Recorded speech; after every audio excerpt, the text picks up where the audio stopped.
ਸਾਬਕ DGFI Bashir Memon ਹੋਰਾਂ ਦਾ ਅੱਜ ਕੱਲ ਖਬਰਾਂ ਵਿੱਚ ਬੜਾ ਚਰਚਾ ਹੈ। ਇਹ ਚਰਚਾ ਉਹਨਾਂ ਦੇ ਇਨਕਸ਼ਾਫਾਤ ਦੀ ਵਜ੍ਹਾ ਤੋਂ ਹੈ ਜਿਹੜੇ ਉਹਨਾਂ ਨੇ ਸ਼ਹਿਜ਼ਾਦ ਅਕਬਰ ਤੇ ਵਜ਼ੀਰ ਆਜ਼ਮ ਬਾਰੇ ਕੀਤੇ ਨੇ। ਉਹਨਾਂ ਨੇ ਕੀ ਇਨਕਸ਼ਾਫ ਕੀਤੇ ਨੇ, ਤਫਸੀਲ ਵਿੱਚ ਜਾਣ ਤੋਂ ਪਹਿਲਾਂ ਤੁਸੀਂ ਮਾਂ ਬੋਲੀ ਦੇ ਸਭ ਤੋਂ ਵੱਡੇ ਪੰਜਾਬੀ ਮੀਡੀਆ ਨੈਟਵਰਕ ਨੂੰ ਸਬਸਕ੍ਰਾਈਬ ਕਰ ਲਓ ਤਾਂ ਕਿ ਸਾਡੀ ਹਰ ਖਬਰ ਤੁਹਾਨੂੰ ਵੇਲੇ ਸਿਰ ਮਿਲਦੀ ਰਹੇ ਤੇ ਤੁਹਾਡਾ ਤੇ ਸਾਡਾ ਸਾਥ ਜੁੜਿਆ ਰਹੇ।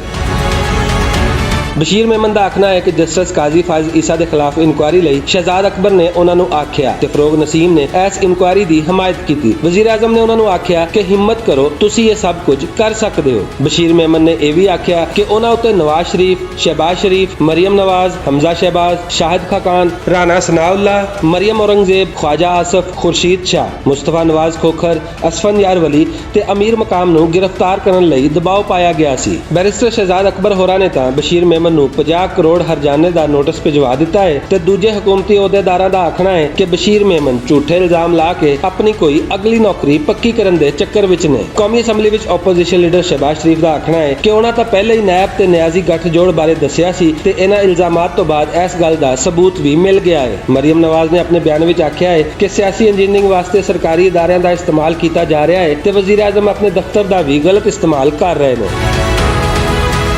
PDM ਟੁੱਟਣ ਤੋਂ ਬਾਅਦ ਹਕੂਮਤ ਦੇ ਖਿਲਾਫ ਮੁਤਹਿਦਾ ਤਹਿਰੀਕ ਤਾਂ ਖਤਮ ਹੋ ਗਈ ਹੈ, ਪਰ ਫਿਰ ਵੀ ਕੋਈ ਨਾ ਕੋਈ ਖਬਰ ਐਸੀ ਆਂਦੀ ਰਹਿੰਦੀ ਹੈ ਜਿਹੜੀ ਸਿਆਸਤਦਾਨਾਂ ਨੂੰ ਆਪਣੀ ਸਿਆਸਤ ਚਮਕਾਉਣ ਦਾ ਪੂਰਾ ਮੌਕਾ ਦਿੰਦੀ ਹੈ।